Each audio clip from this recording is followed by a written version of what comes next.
Welcome to another episode of our mini podcast, I Built a Company That Makes a Difference by B1, where we talk to founders of sustainable businesses to get their takes on how and why they started their companies and lessons learned along the way. Today, I'm very excited. I'm joined by Yasemin, creator of Daisy Lane, which is a New York City-based handmade and hand-dyed knitwear fashion brand. So Yasmin's manufacturing process is super unique, very specific, amazing. And we'll get into that in this conversation. I'd love for her to talk about that and about her mission, her values, who she's helping, who's making her clothes, etc. So Yasmin, welcome to the show. Hi, thank you so much for having me. I'm very excited to be here. My manufacturing process is, I think, what makes my brand. I think it makes Daisy Lane stand apart from other sustainable brands, and also I think it really helps me create a women-focused environment for my business to thrive and the people in my business to thrive. So I'm Turkish. Disneyland is based in New York, but I'm Turkish and my products are made in Turkey. And so actually Turkey is one of the countries with the highest rate of female, it's called femicide, which is basically like domestic partners, or I guess just like any sort of man like killing a woman for like no actual, it's like a hate crime basically. And Turkey's one of the highest rates. um Turkey has one of the highest rates for this. So I don't know, I think like one of the biggest things I was thinking about when I was starting Daisy Lane was how can I help my community while also making this a sustainable business, not necessarily like sustainable for the environment, but also just sustainable as a business model, and like how can I make this something that can continue growing. And the first thing I was thinking of, like, I'm so lucky that I'm Turkish, and so many people and so much of our culture is based around like crafting. And, like, I think it's a big thing to have your garments made in Turkey, and like people often manufacture there. So for me, I was like, okay, well, this is perfect. Like, I have this very easy in for something that for other people might be harder. And I started basically actually by, it was just me and two other women who I've actually known one of them my almost my whole entire life, who's Turkish, and we just started making crochet bikinis. And everything started crochet, and it wasn't hand dyed at this point. It was all like store-bought yarn. And I would draw some designs. I would try to like make like a prototype of each design, but more so I would draw them and send them over and like give specific measurements and like create a pattern for these two women to knit. But we would do very, very small quantity. Almost everything was one of a kind. Maybe like in different colorways, but nothing was really ever repeated. And then as my bikinis, I guess, started selling more, and I was selling them in two stores in New York. And I think the in-person shopping experience versus the online shopping experience, um, the demand is very different because like you're stocking a store. So I wanted to have more product, and it just wasn't working with just these two women. And so I was just asking around, like trying to see if I know anyone who knows anyone who like knows someone who manufactures garments. And I was super lucky to be introduced to this woman who is the head of this NGO um that basically creates housing for victims of domestic abuse or any sort of domestic violence situation. Um and so they can leave their homes where the violence is happening, and they can seek refuge within this, like, I guess, kind of like a sheltered environment. And they'll be taught, some of them already know knitting because again, it's like I do think it's a very big part of culture, of our culture. And like it's very common, like everyone, especially most women, do know how to knit in Turkey, I would say, or crochet, or have some sort of craft that they're into. So some of them already know how to knit. But this woman, her name is Pınar, she's a Turkish woman who's honestly amazing. And she teaches them how to knit or sew or sometimes make rugs or whatnot. And she basically put together a team of 5 people for me, who firstly just started hand making my garments. Again, it was the same thing where I would draw a design, send over the pattern or sometimes send over one garment that I would make and they would kind of replicate it. And then that became, I guess I was like, okay, well, this is cool, but I want to make it even more unique. And then that's where I think the hand dyeing came in. First, I was very set on having all natural dye. And then that kind of became an issue because the plants that I'm able to source and the plants that they're able to source are very different and they're very different prices. So I was trying basically to match the quality of both things because sometimes I'll be sent the yarn or the products and I will hand dye it and send it back. But that's just not very sustainable because then I have to pay for international shipping and it has to go on all these cargo trucks and planes and whatever. So I was trying to keep that to a minimum. But anyway, so the hand dyeing, unfortunately, is not all natural. But that's like the final step that I really want to take to make like everything super sustainable and also just like very unique. I think having one garment as like a one of a kind thing is so cool, and that's something that I care about when I'm shopping. So that's what I want to be able to provide. Yeah. So that's awesome. So the women actually making and creating your clothes are survivors of domestic abuse and domestic violence. They're all based in Turkey, Yes. and they're essentially five women who are manufacturing your products all of the time, and that's your team. Yes.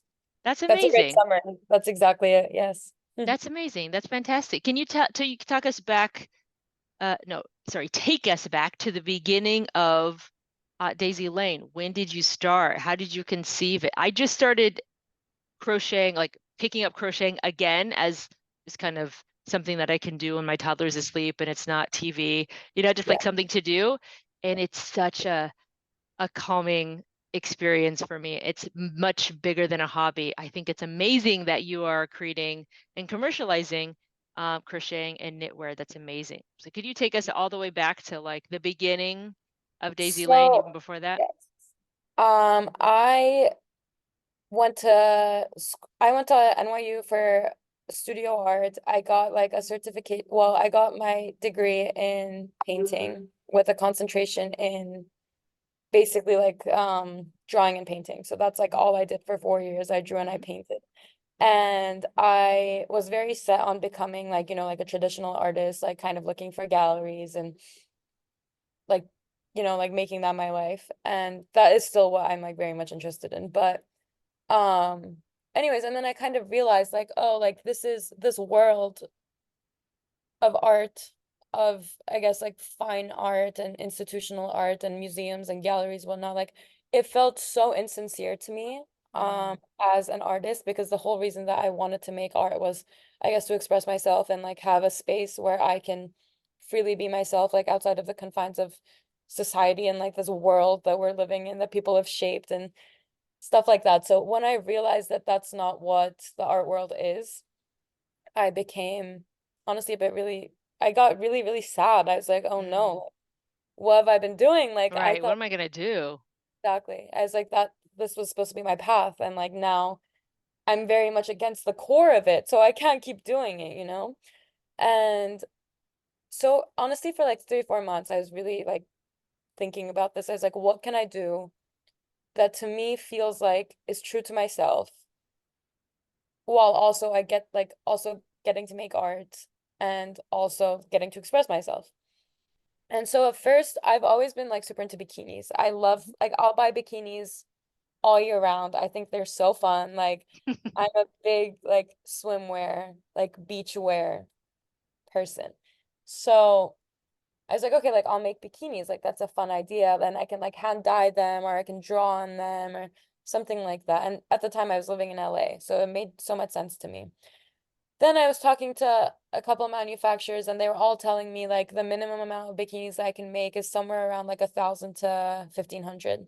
Oh, And I was that's a like, big well, that's minimum. yes. And I was like, well, that's just not gonna happen. Like I cannot do that. I don't even know if I actually want to do this. Like I was like, I just want to see if I enjoy it.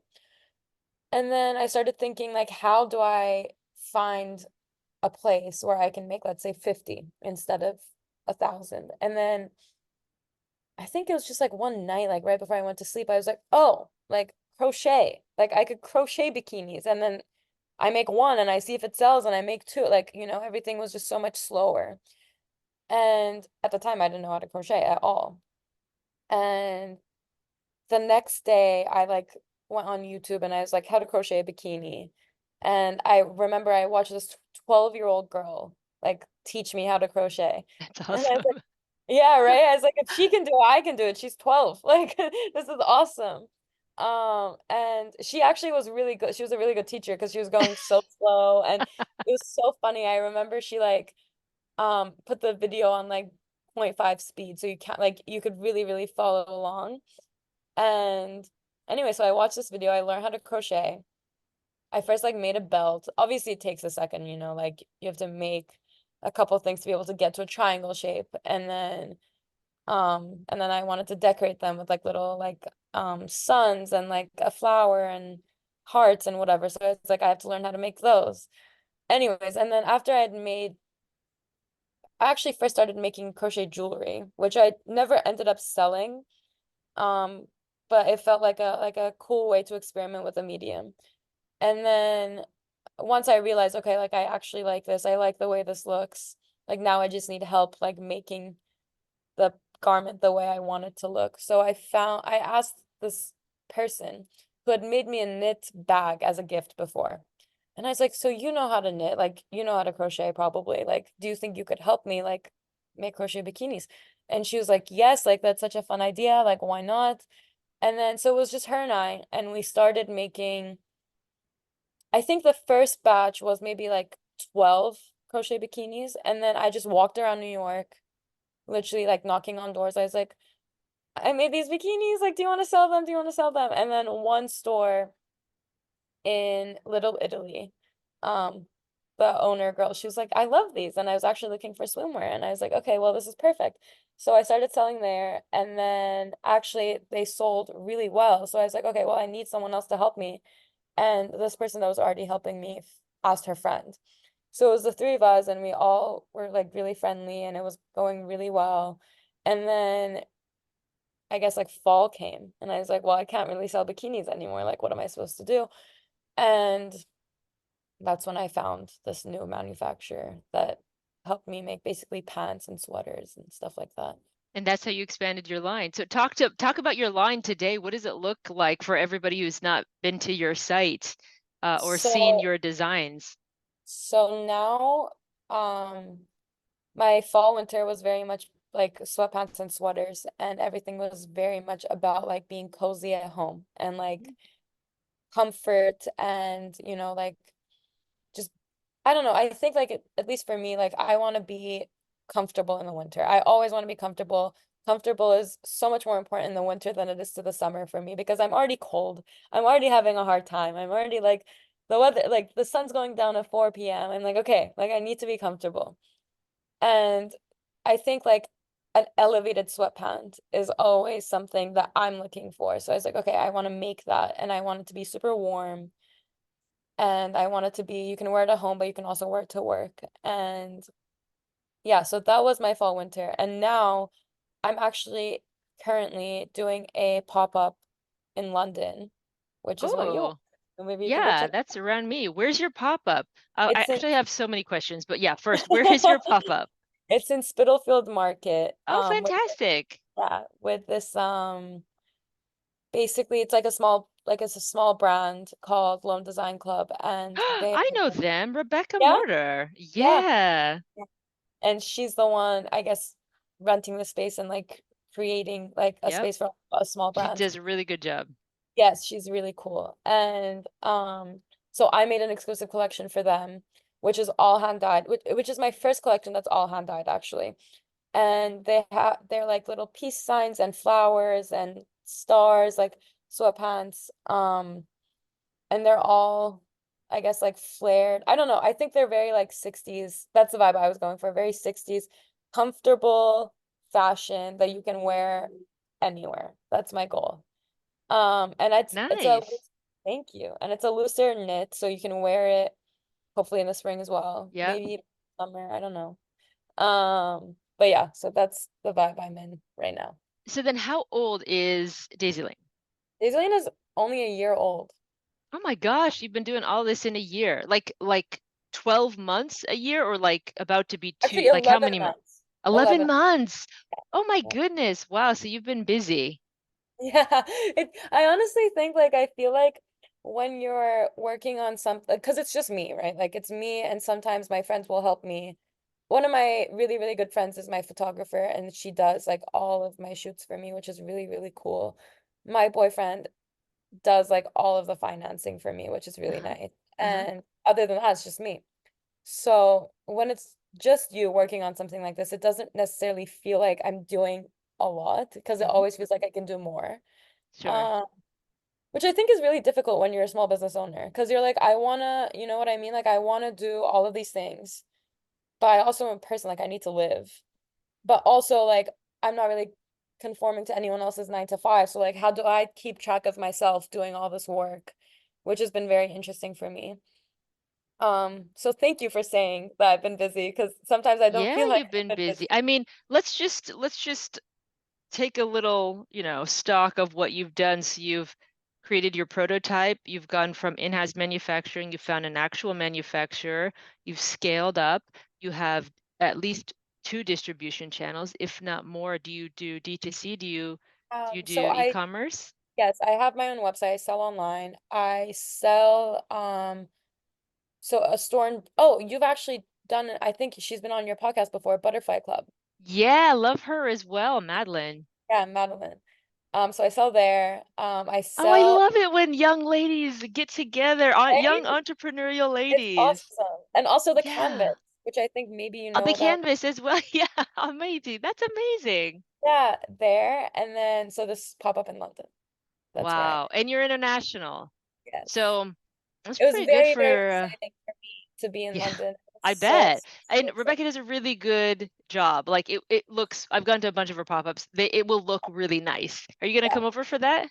I really wanted to, but I actually right now, it's a bit random, but my mom is having like a medical emergency, so I can't really leave her. Got But that was it. my Got plan. it. My plan was to be there. Unfortunately, I can't.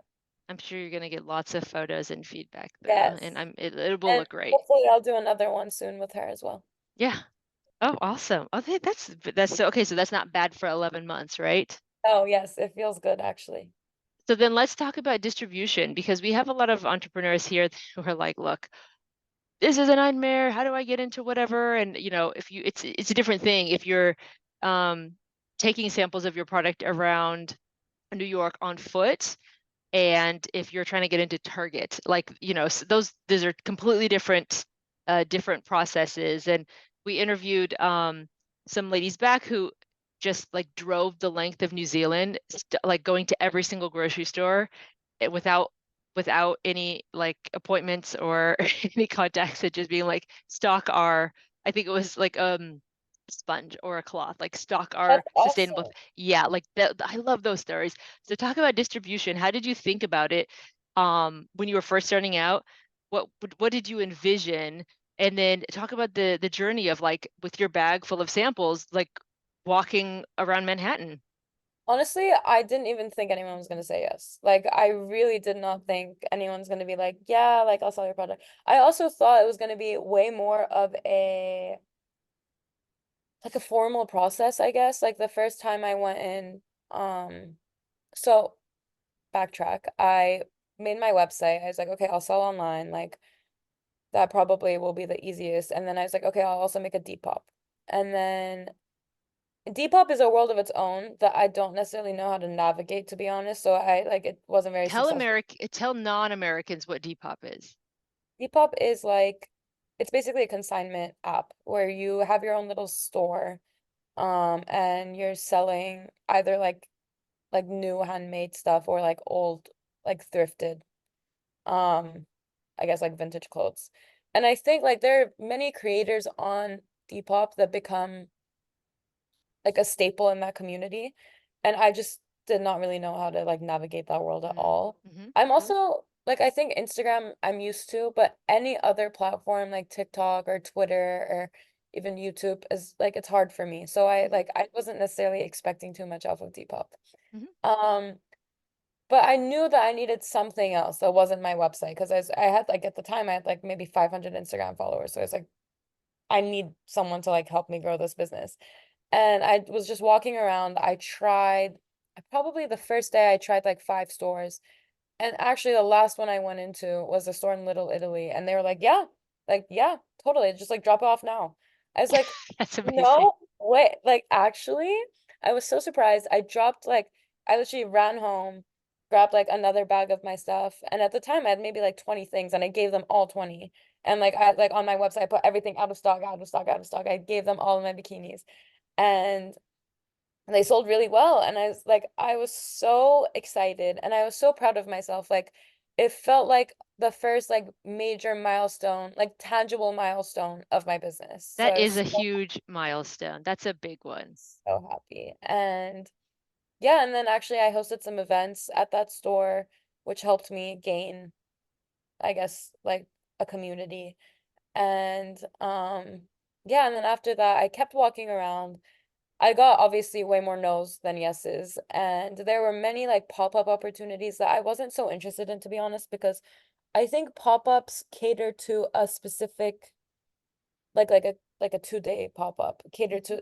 caters to a specific type of brand, which I didn't think was really my vibe. So I walked around I did like 2 or 3 pop-ups. None of them like I mean, they were all right, like I think especially like if they're a smaller pop-up, then it's cool because you get to meet other people who are like in the same business as you, but I think in terms of sales, for me, it wasn't so great. Mhm. You have to pay to be a part of the pop-up, and then you never really know if you're gonna sell anything, and sometimes they take commission. It's like this whole Mhm. thing. So I was very much set on getting another store, and I just emailed a bunch of people. I emailed and I filled out forms on their website and stuff like that, and then probably I did 50 and like 2 came back to me, and one of them was a canvas. And I had actually gone to an event that they hosted like 3 years prior. And I was like, and I remember like when they emailed me back, I was like, really? Like this is so cool. Like this is amazing.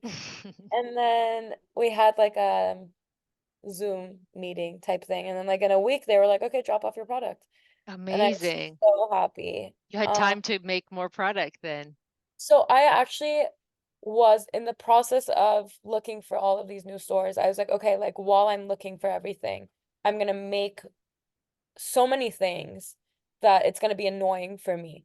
Like that was my plan. I was like, until I find stores, I'm just gonna make and make and make and make and make. And then once I don't know, I just trusted the fact that if I make enough, someone's gonna stock them. And at first I actually opened a showroom, also in New York, and which is it's still happening, and it's like an appointment only showroom that I will go to and like basically fit you. And yeah, and while all that was happening, I was like, okay, like I'll stock all my product in my showroom, and if people want to come and buy from there, that's cool. But I think that's almost the same thing as e-commerce, where you have to really, really engage your consumer. Whereas like if it's just a store that people are going to walk into, then it's kind of a bit more hands-off process. And yeah, so I was just making and making and making and making, and I was hearing no and no and no and not even no. Sometimes they just don't even respond, and you're like, okay, fine. Like I tried. Um, but then like 3 people responded, and that was like that's all I needed. Like I got the Butterfly Club, I got the canvas, and I got LDC in London, and I was like, well, now I don't even have products. Like, and now I need to make even more, which was amazing. And so that's how like the collection that I did for LDC came about. That's why it's like an exclusive um for them, because once I like signed the contract with them, I was like, okay, like I really need to be able to stock this store. So yeah. That's a lot. So you've got your e-commerce, so you're doing direct to consumer. You've got 3 different locations in 2 different countries. That's fantastic. Yeah, Let's and so talk about growth. So yeah. where do you see this year, 2024? While we're doing this, we're in Q1 of 2024, this interview. What do you see in terms of channels for growth this year? Where are you going to spend your time in terms of, your channel strategy? So my whole life, like genuinely since I was like maybe like 6 or 7 years old, I have been like obsessed with the idea of having a coffee shop or bakery. Like that's been my whole life. I've always wanted to do that. And I'm very particular about like baked goods and also my coffee, and I'm also very particular about clothes, and I want them to be comfortable and I want them to fit well and I want to know where I'm getting them from and all of these things. So, and actually with Daisy Lane, like the first thing that I was hoping to be able to do for myself was to open a store. Because then I think like you have foot traffic. And it just looks so fun. Like it looks like so much fun to have your own store, and like I can make some coffee and there can be a couch where people can read a book and maybe work on their computer, and I don't know, I can make them a croissant, like whatever. You know what I mean? Like whatever they want, I want Daisy Lane to be able to cater to them. Like you want pants, you got them. You want a coffee, you have it. Like you want to buy like a cute vintage necklace, I will be selling it. Like that's my dream. That has Have been your my dream. space where you could do Yes. what you want in it, which is like, it sounds like to create a mood and a sentiment and a feeling. And it sounds like you gear towards very comfy and good Yes. in your space. Is that about right? I think Daisy Lane to me really feels like, I mean it's clothes, but it really does feel like so much more than clothes. It feels like my own world. Like it Mhm. feels like something that I was able to create because I did not like the existing space, you know? And so to be able to create a real like in this world space for my own world, I think Mhm. would Is that like is be that the plan for 2024? what I want to Pursuing do. something like that? That's amazing. That would be a lot for Yeah. 2 years. That would But be a lot.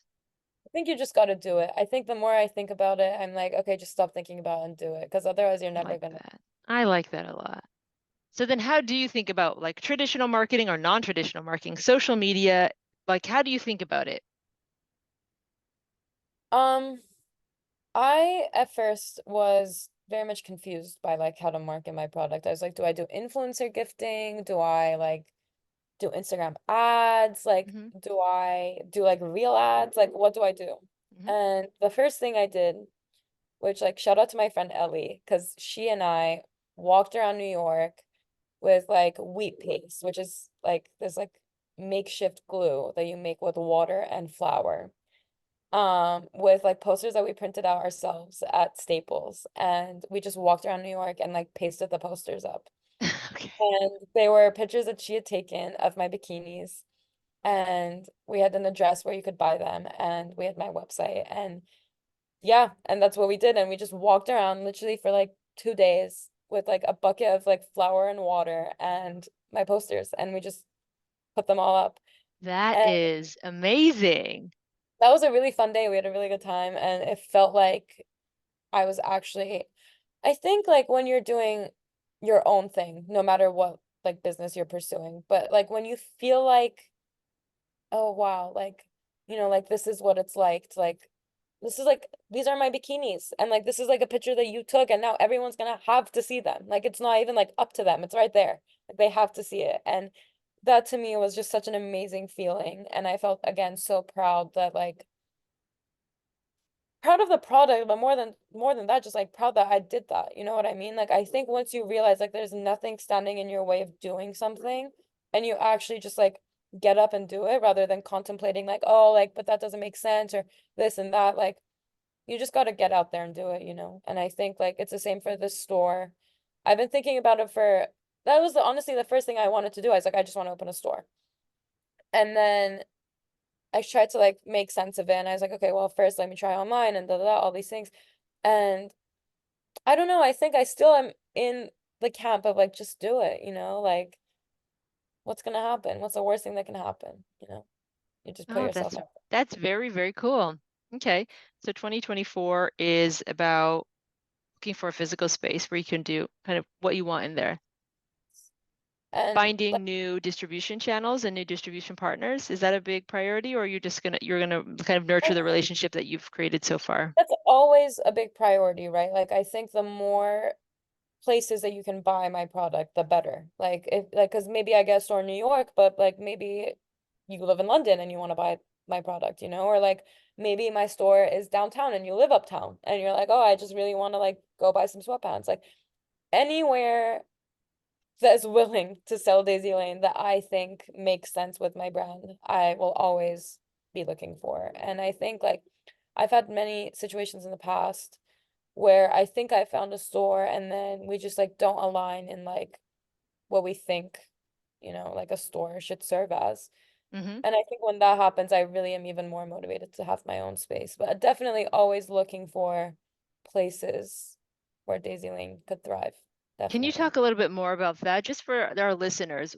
What Give us an example, or how do you talk about your experiences when you find a store and you're like, oh, okay, we're not really aligned on this, or we're kind of clashing on this, and best not to force it. What things do you look out for? Actually, I'm thinking of it like a very particular situation, with a store in downtown New York. So basically this space, it's on, if you live in New York, it's on Bowery and it's on Bleecker, which to me are like some of the nicest streets in New York. And it used to be an antique store that I loved, and I actually have many things in my house from this antique store. And they closed down, and I saw that there was this like a multi-brand concept store type thing opening instead of the antique store. And even before they opened, I went in, I was like, oh my gosh, like I used to love this store. I love this space. Like this is so cool. Like I also have a small brand. Like if you guys are interested, like let me send you my lookbook or whatever. So I send them an email and they're like, yes, this is awesome. Like this is perfect. We really want to like collaborate with you. But everything that they were saying to me, it just felt like they were trying to like make money off of me Hmm. rather than actually like showcase a small brand. It felt like they asked for me to pay their rent and they asked for me to, yeah, which I thought was very strange. And they asked for me, it was like very small, it was like a very small space in their store and it was only me and another brand. And like I didn't really understand like why I got such a small space and like why they wanted me to pay so much and why they wanted to take so much commission. Like it just didn't make sense to me. And one of my really good friends works like in a similar space and I asked him and I was like, "What do you think? Like does this make sense to you?" And he was like, "No, they're just trying to like get you to pay their rent. Like this like will not make you like any money. These people like have just opened. Like this doesn't make sense." And I was like, "Okay, like I agree. Like this is yeah, it's true." And that was the first thing that I had to, like that was the first like offer that I was excited about that I had to turn down, which was really hard because it felt like I was saying no to an opportunity.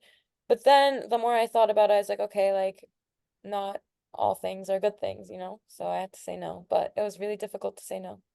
So can you talk a little bit about just following your gut in some of these instances? Because I talk to a lot of entrepreneurs who are like, I would really love it if my gut would talk to me, and some of these things and situations that I'm trying to navigate, just not sure. Yeah. So how do what like when you think, oh, okay, some of maybe this situation, but others as well, because you're new on your entrepreneurship journey, but it seems like you're really following your gut. Um, how do you how would you advise or suggest that other entrepreneurs, especially female entrepreneurs, follow their gut? When I think it's been a couple podcasts that we've talked about, how do you find your gut? Like, how do you find your instinct, and how do you do it? Well, Daisy Lane is a thing because I followed my gut. You know what I mean? Like it only exists because I decided like I'm just gonna do it. I just think it's about doing it. I don't know. Like I really think like you like same with the store thing that I was just talking about. Like you go, you know what I mean? You like even if they say like pay my rent, you think about it. Like you're not just gonna be like no, like I'm not gonna do that. You know what I mean? I think once you have all the information, then it's so much easier to be like, oh, like this makes sense or it doesn't make sense. I also think like once you meet the people, it's a whole different thing. Like you can really understand like what the people intend to do with your product and their space. Actually, the canvas is a really good example of that. Like I thought that was a really big space. I was a bit intimidated because it's in the World Trade Center, which to me I was like, that's huge. Like I don't know if that makes sense for me. Like I just wasn't sure. And then I spoke to the two owners. And once I spoke to them, I was like, okay, like definitely I'm doing this. Like you guys have created so much trust. Actually, I can speak so positively about them. Like I don't even know them. I've never met them in person, but like in every conversation I've ever had with anyone who works at the canvas, it's been so overwhelmingly positive. Like I just think like they've made me feel so secure in my relationship with them, which is so amazing. And I think when you have that kind of example in your life where you're like, okay, this is a business relationship that's working for me, um, then I think it's so much easier to be like, okay, well, this new thing doesn't feel the same as this other Right. thing I have going on. Right.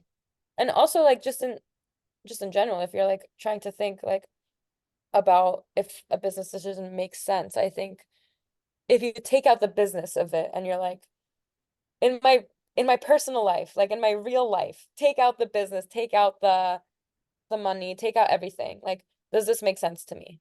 Like as a human being? Like, do I trust this situation? And I think if you say no, then it's a no, also business wise.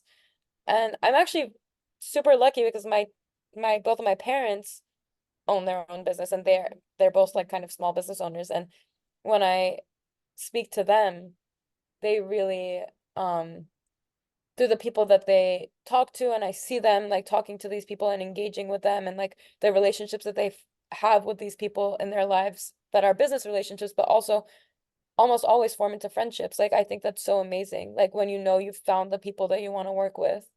I think that's like such an intuitive thing for That's sure. a really good one. If you would not engage in this relationship or this whatever, this deal, this engagement in Yeah. your personal life, you should probably steer clear of it in your professional life as well. That's pretty, Yasmin, that's pretty good advice. Thank you. That's pretty good advice. I'm I thinking just about that one now. I think like even with me and Daisy Lane, like I always want to see it as a relationship, like it's something that I've brought into this world, yes, but it's also so independent of me now. Like I do other things as well, and I like, well, I mean, I don't mean I do other things in the sense of like, oh, like I have another business, but like like I go out to dinner, or like I have a dog, I walk my dog, like I do these things that like have nothing to do with my business at all.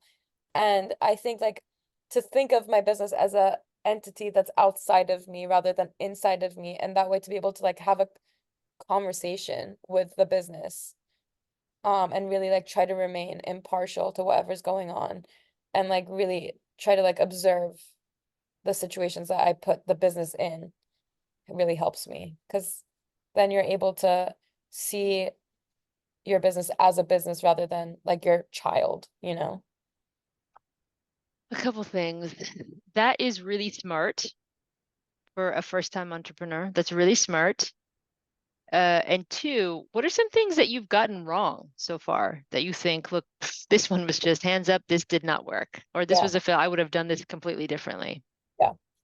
Um, First thing I can think of, many, many things, but first thing I can think of is I did a collab with another like knitwear designer, and she lived I don't really remember where, but I had to like send my stuff there. She didn't live in New York, so I had to like package my stuff and send it to her.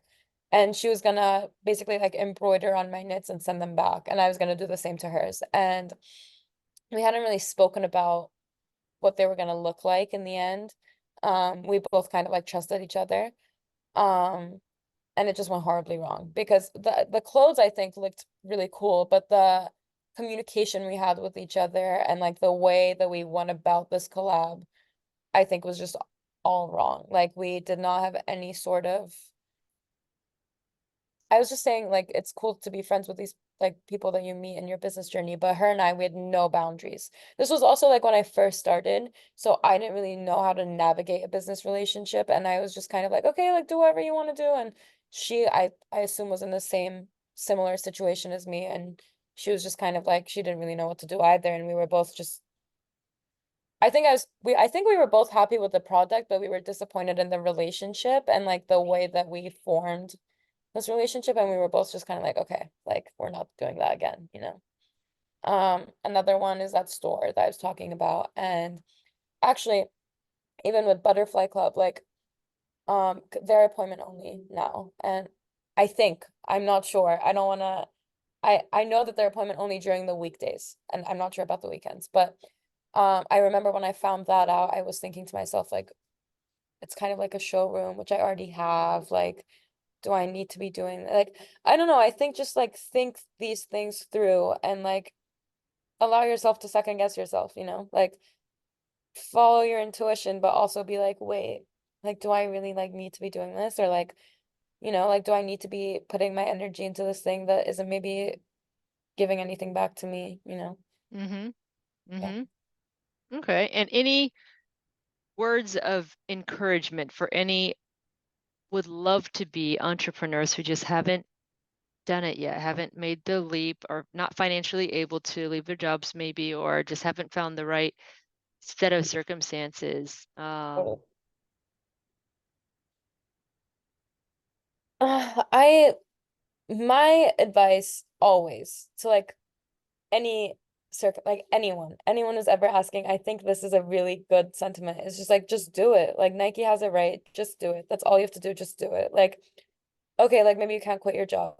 Like try to do it at night. You know what I mean? Or like you can't like maybe you can't afford to buy the specific type of yarn. Don't buy that yarn. Buy the other yarn, like and just still just do it. And like keep doing it until you can do the other step and then do the other step and just keep building yourself and just always have faith that like if you're moving forward even if an inch at a time you're still moving forward and that's better than standing still. That's a I good really one. All right, let's switch to our rapid fire. all So right. we know what your plans are for 2024. That's amazing. Let's talk about since the beginning, what has been your biggest challenge? I think my biggest challenge is all of the bigger companies that are also doing knitwear and it's just so much easier to buy from them and you already know their name and like it's just so much it just comes to mind when you think of knitwear. And that's always a challenge to be able to put yourself out there in a way that you can't really match these big brands, but you try to. Mm-hmm. Most It's hard. important lesson learned to date. Just got to keep doing it. Even if it sucks, you keep doing it. Definitely. If you could get 85% of the world to adopt a single behavior, what would that be? I think this question, a similar question was asked to me for an interview at B1 and which was on their website. And I remember I really, really thought about it. I was like, I don't know the answer to this. But then I remembered like something that I really genuinely think. Um, I think everyone should remember that they were a kid once. Like Hmm. you were a kid and you wanted to do all of these things. Maybe you wanted to be an astronaut. I wanted to be a ballerina. There were all these things. I'd never danced ballet in my life, but I was like, I can be a ballerina. Like you just believe that you can do these things and you should, I don't think you should ever forget that you have that belief in yourself, no matter what, for sure. Amazing. And then where can we find you? We know where your products are, but online, give Daisy Lane socials, plug everything, website, give us it all. So I'm on daisylaneworld.com and my Instagram is daisylaneworld and you can purchase at Butterfly Club, the Canvas, LDC, and sometimes at different pop-ups, which you can find on my Instagram. All right, Yeah, amazing. thank Yasmin, you. thank you so much for joining us to talk about Daisy Lane, amazingly insightful young entrepreneur. So we'll be Thank you watching so what you do. So glad you've connected with so many of our friends too. That's Yes. awesome. Um, and yeah, thanks for stopping by. Everyone else, we'll see you on B1. Thank you so much. I really appreciate you taking the time to talk to me.